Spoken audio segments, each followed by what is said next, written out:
Before we begin, a quick content warning. Paranormal Pajama Party is a podcast about scary stories and legends, but there's nothing scarier than the patriarchy. When discussing tales in which women are often the villains, we'll have to unpack some stories in which women are the victims. This episode contains the usual amount of cursing and discussion of gender. Yeah, we're getting into Judith Butler. This is as good a time as any to say that here at Paranormal Pajama Party, we know that trans women are women and that feminism isn't feminism unless it's intersectional, so haters to the left. In tonight's episode, we're going to talk a bit about the choice to introduce a male character into a female-driven story. Does it make heroines more palatable to a broader audience? As an experiment, I've decided to include a male character myself and invite my husband Bill to say a few words. Hi.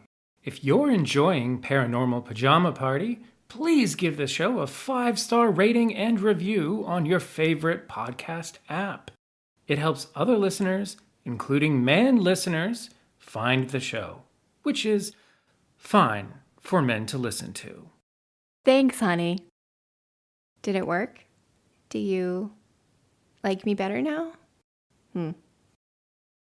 La Belle Dame Sans Merci by John Keats. Oh, what can ail thee, knight-at-arms, alone and palely loitering? The sedge has withered from the lake, and no birds sing. Oh, what can ail thee, knight-at-arms, so haggard and so woe-begone? The squirrel's granary is full, and the harvest done. I see a lily on thy brow, with anguish moist and fever dew, and on thy cheeks a fading rose fast withereth too. I met a lady in the meads, full beautiful, a fairy's child. Her hair was long, her foot was light, and her eyes were wild. I made a garland for her head, and bracelets too, and fragrant zone. She looked at me as she did love, and made sweet moan. I set her on my pacing steed, and nothing else saw all day long, for sidelong she would bend and sing a fairy's song. She found me roots of relish sweet, and honey wild, and manna dew, and sure in language strange she said, I love thee true. She took me to her elfin grot, and there she wept and sighed full sore, and there I shut her wild, wild eyes with kisses 4, and there she lulled me to sleep, and there I dreamed, ah, woe betide, the latest dream I ever dreamed, on the cold hillside. I saw pale kings and princes too, pale warriors, death pale were they all. They cried, La Belle Dame Sans Merci hath thee in thrall. I saw their starved lips in the gloam, with horrid warning gaped wide, and I awoke and found me here, on the cold hill's side. And this is why I sojourn here, alone and palely loitering, though the sedge is withered from the lake, and no birds sing.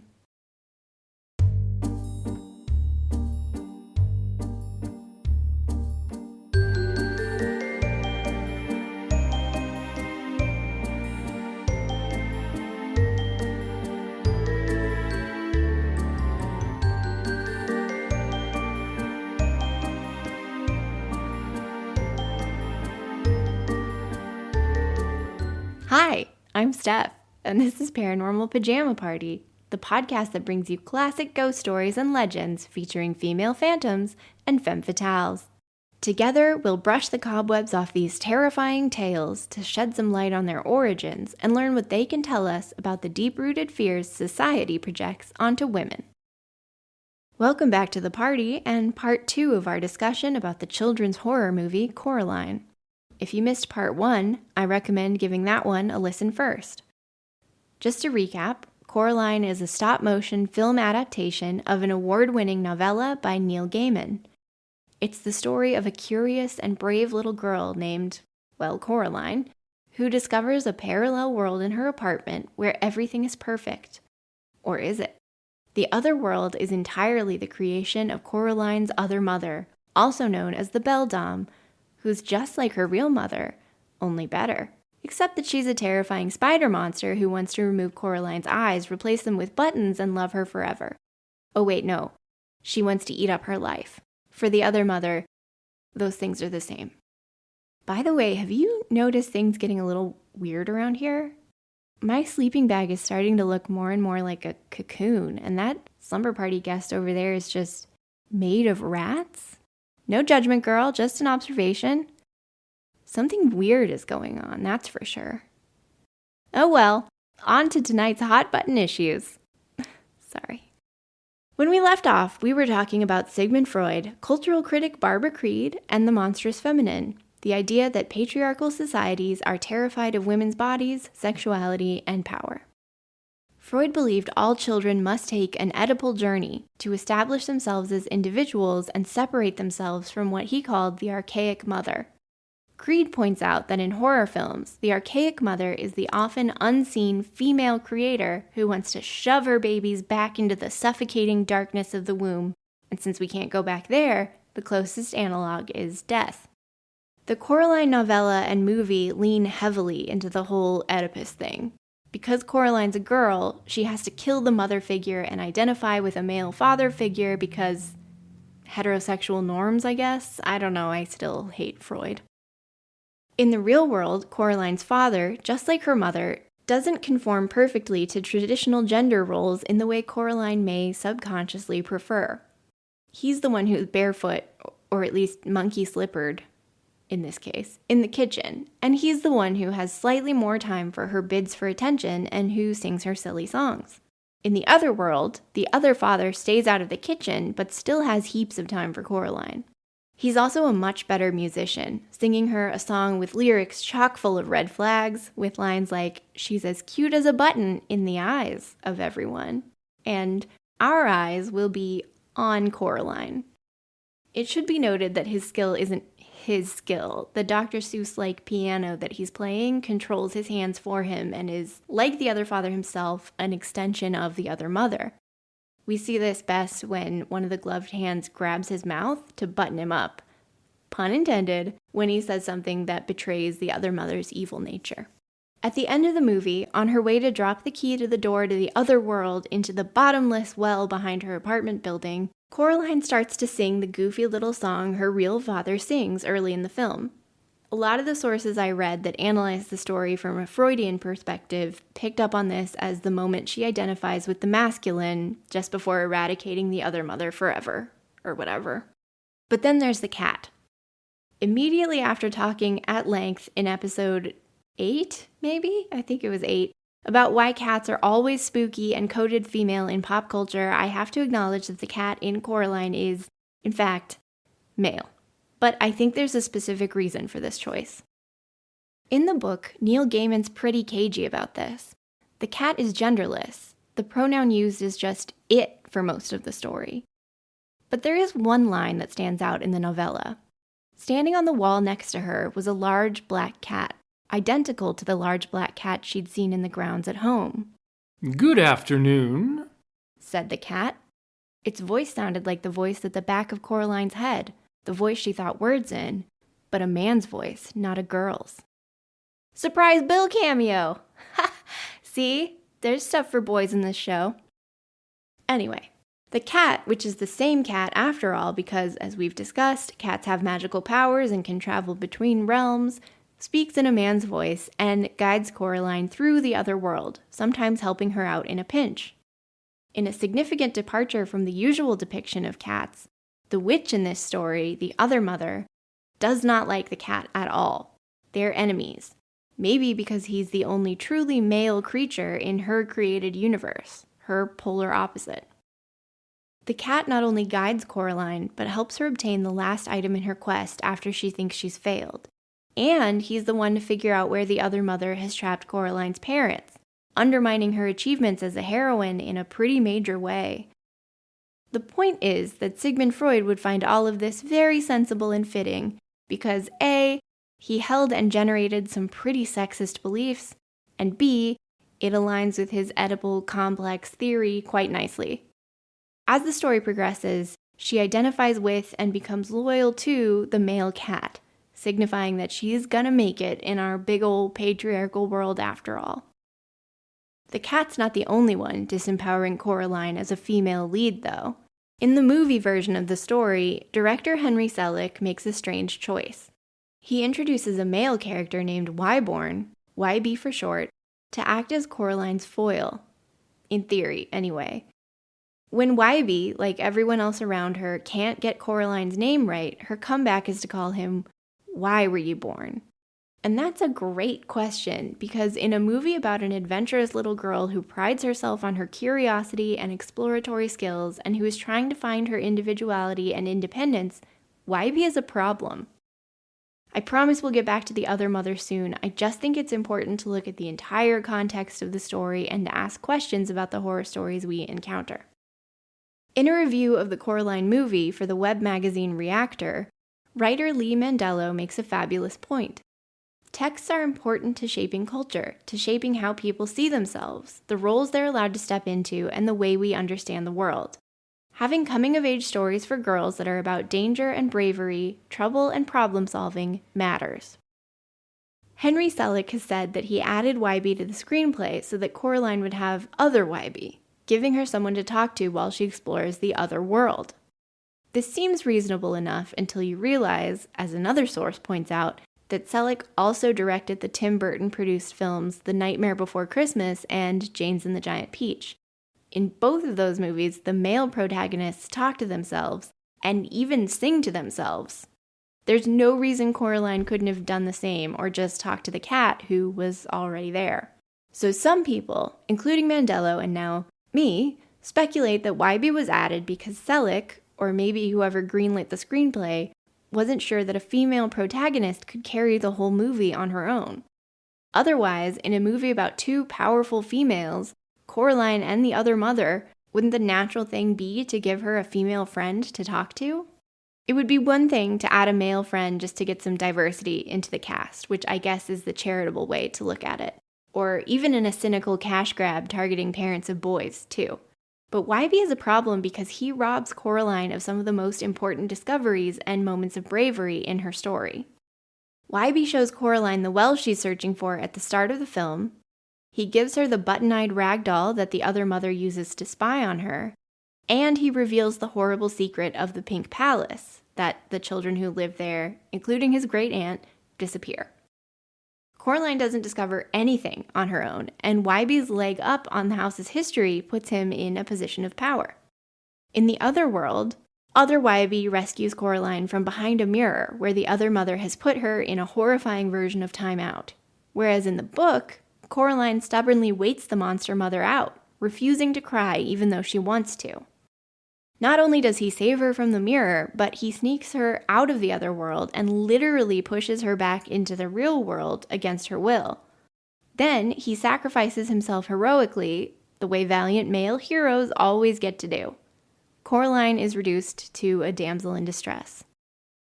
If that weren't enough, upon her triumphant return to the real world, YB is also the one who realizes that Coraline is being stalked by the other mother's disembodied, spidery hand, and swoops in to save the day.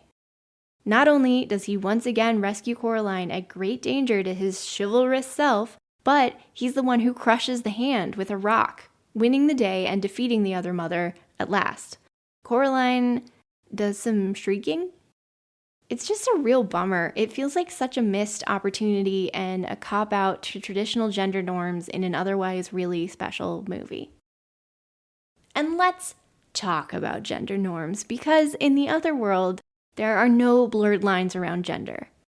In the messy real world, Coraline's mother works and ignores her child, while her father cooks and calls his wife the boss. Retired actresses Miss Spink and Miss Forcible, the Jones family's downstairs neighbors at the Pink Palace, are grotesque versions of the female body. Miss Spink, who wears pink, is all butt, while Miss Forcible is basically just a tall pair of boobs. Worse, they failed to live up to their womanly duties and marry. They're moldering alone in the basement together, knitting angel wings for their taxidermied Scotty dogs. And they might be in love? I don't know, maybe I just want that for them. Upstairs, Coraline's male neighbor, Mr. Bobinski, isn't doing much better. While he's literally blue, that's the only masculine thing he has going for him. His gut hangs out of his stained singlet, and his mustache is stringy. They're imperfect to Coraline, who seems to have strong ideas about gender roles and what is right. She would prefer a traditional arrangement with a doting, domestic mother and a father who works hard outdoors. She'd like the actresses to be young and gorgeous, and the aging acrobat to be a charming and successful ringmaster. And what Coraline wants, the other mother will provide. It's how she lures children into her Venus flytrap. Ugh. I went too hard on Freud last week, and now everything I say sounds gross. Ugh. So in the other world, the other father is a gardener who tends to the same flowers that Coraline wanted to plant earlier with stunning results. And mid-stage performance, Mrs. Forcible and Spink unzip their gross old lady bodies to reveal beautiful, svelte bodies with symmetrical and also totally characterless faces. Upstairs, Mr. Bobinski has accomplished the unbelievable with his mouse circus and transformed into a broad-chested, slim-waisted, smooth operator with an even smoother mustache, perfectly curled at the tips. And if those big, showy displays of traditional masculinity and femininity sound like performances to you, I think philosopher and gender studies scholar Judith Butler would agree. I'm going to quote from Wikipedia here because I've heard their work is pretty difficult to parse, and if I read any more psychoanalysis this week, I really think that I might cry. Butler's 1990 book, Gender Trouble, argues that gender is performative, meaning that it is maintained, created, or perpetuated by iterative repetitions when speaking and interacting with each other. So Butler argues that gender isn't something we're born with, but it's something we learn, and then perform through our actions and socialized behaviors. So it's more about what we do than who we are. Gender is not the black and white traditional binary that Coraline childishly would like to believe that it is. It's way more complicated than that, and her parents and her neighbors demonstrate that in the real world. But as one of my sources points out, the other mother starts to weave her web around Coraline by first appearing as the perfect 1950s housewife. She cooks, cleans, and coddles, and she does it all without ever smudging her lipstick. She's even wearing black and white throughout her scenes, almost as if to underscore the binaries that she's willing to play along with to trick Coraline into feeling secure. Towards the end of the film, there's this really intense scene in which Coraline needs to fetch an item, which is the eye of one of the ghost children the other mother has already sucked the life out. You gotta watch it. Anyway, she has to go into the theater where the other Mrs. Spink and Forcible perform. Even in the real world, the actresses are shown as women whose whole lives revolve around the male gaze, even though I think that they are a lesbian couple. Their apartment is decorated with posters from their glory days of shows with titles like King Lear, spelled Leer, and Julius Sees Her, which is pretty good. In the novella, they spend a lot of time telling Coraline about the men who used to visit their dressing rooms, and all their dogs have human male names like Hamish and Jock. When Coraline returns to the other theater to find the lost eye, Miss Spink and Miss Forcible are nowhere to be seen, but there is a giant glowing toffee wrapper on the stage, and inside she can see two featureless toffee fetuses, basically, twined around each other, and of course around the eye hidden in one of their rings. Now that the scales have fallen from her eyes because, someone's threatening to replace them with buttons, Coraline is starting to see that perfect gender conformity is a little uncanny in itself. Perfect is creepy. Imperfect is human. And now the actresses are still slender and young, but they're also horrific. The other mother is one in a long, long list of scary mommies. Mrs. Bates from Psycho, Carrie White's religious zealot mother in Carrie, the new mother in Lucy Clifford's fairy tale from the last episode. I could do an entire 20-minute episode that's just me listing scary mommies in horror. What is it about maternal figures that scares us so much and makes us come back to the trope again and again? On the one hand, maybe it's because we're used to them. In a lot of ways, we as the audience are helping Selleck and Gaiman tell Coraline's story. As we watch the other mother's relationship with Coraline develop and her motives start to be revealed, we're making connections in our head, right? She's the other mother. She calls to mind a lot of society's othered women. So wicked stepmothers, childless hags, suffocating helicopter moms, single women, yuck, Medusa, and the archaic mother that, as Barbara Creed points out, we see again and again and again in the horror genre. We already have these shortcuts built into our brains. Barbara might say we keep coming back to the mother figure in horror media because of men's subconscious fears. So as long as men are scared of castration, it will be creepy when the other mother's hand is severed but still scuttles along on its own, chasing down its prey. Also, as long as spiders are scary, that'll be kind of scary. As long as they fear a female creator who doesn't need a male god, they will be unsettled by the other mother's all-powerful world building and total control. And as long as they fear death, which will be always, they'll fear the feminine, because death means a return to the endless void we came from before being birthed into this world. The way Barbara sees it, all horror is a horror of the feminine in that sense. I don't know, I think I've made it pretty clear throughout the last 2 episodes that I'm not buying everything Freud is selling, but I do think he may have been onto something when it came to the uncanny. Everybody has a mother, or at least someone they love and trust. And at the core of our beings, our deepest fear is that the one person we thought was the safest in the whole world might turn out to have been a monster this whole time.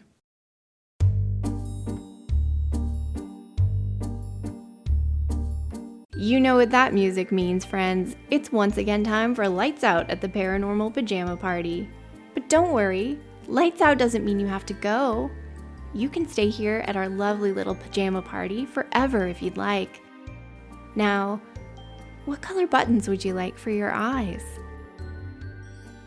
To learn more about Judith Butler, arguments that Coraline may not be as feminist as it seems, and gender in Gothic fiction, check out my sources in the show notes. Follow Paranormal PJ Party on Instagram to see visuals from today's episode.